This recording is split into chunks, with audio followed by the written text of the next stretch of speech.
Shalom, shalom à tous, que la grâce et la paix de Dieu se partagent. La Bible déclare dans le livre de 1 Pierre 5 à partir du verset 5 que Dieu résiste aux orgueilleux, mais il fait grâce aux humbles. Alors, qui est l'orgueilleux? L'orgueilleux, c'est celui qui met sa confiance dans les choses du monde. L'orgueilleux, c'est celui qui se suffit lui-même. L'orgueilleux, c'est celui qui tend des pièges contre les autres. C'est celui qui donne des propos mensongers contre les autres. C'est celui qui médite le mal dans son cœur. C'est celui qui est aigri. C'est celui qui est contre le bien d'autrui. C'est celui qui pense se suffire lui-même. C'est celui qui se croit au-dessus des autres.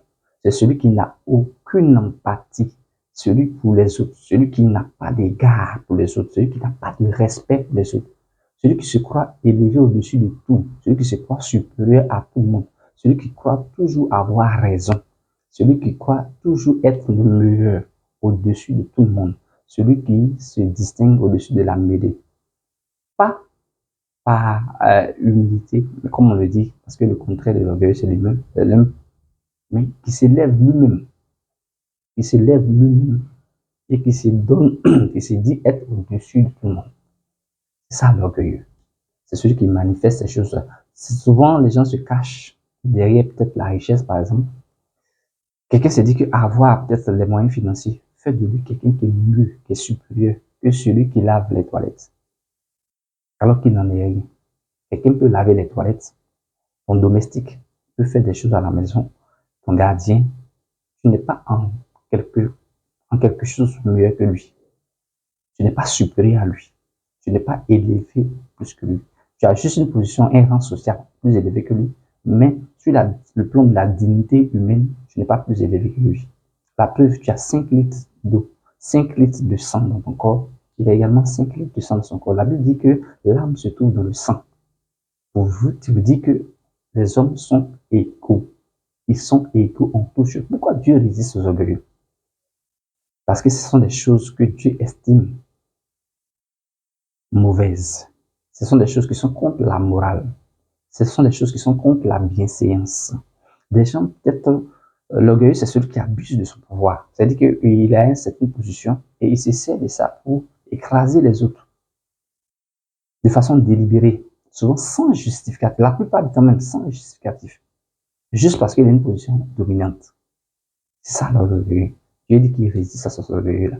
Donc, si tu ne savais pas ce qu'on appelait l'orgueil, voici plus ou moins certaines caractéristiques. Tu peux les lire dans le psaume 19, pardon, psaume 119. Tu vas voir les caractéristiques de l'homme orgueilleux. Pour que tu t'en méfies toi-même. Pour que tu t'en méfies toi-même. Pour que tu ne pratiques pas l'orgueil. Pour que tu ne pratiques pas l'orgueil. Parce que des gens peuvent agir sans le savoir. La Bible dit que on peut périr par manque de connaissances. On peut ne pas savoir, on peut ne pas être informé sur ce que c'est que l'orgueil.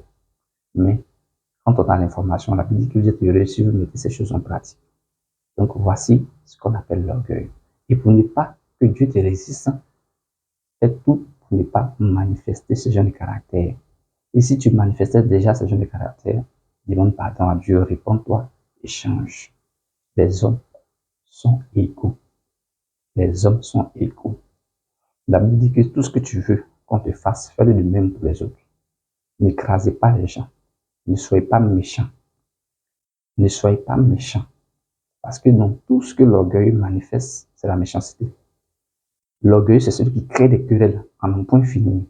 Toujours dans les histoires. Toujours en train de vouloir faire par là. Toujours en train de vouloir, oui. L'orgueil, c'est celui qui a toujours raison. Celui dont les propos sont toujours considérés comme vrais.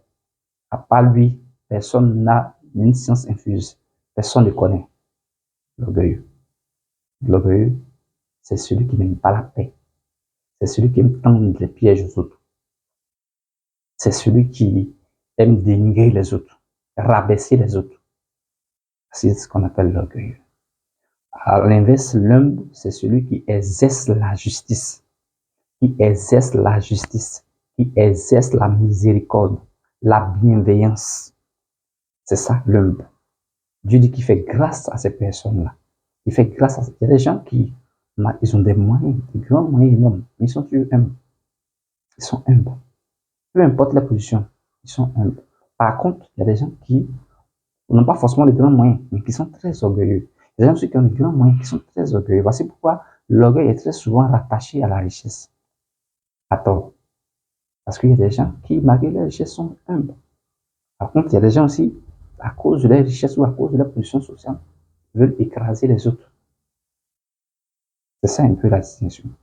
Que Dieu vous bénisse et que sa grâce et sa faveur soient toujours avec vous. Et un cœur humble, un cœur humble, un cœur qui aime les autres, un cœur qui considère les autres, un cœur bienveillant. Que Dieu vous bénisse. Shalom.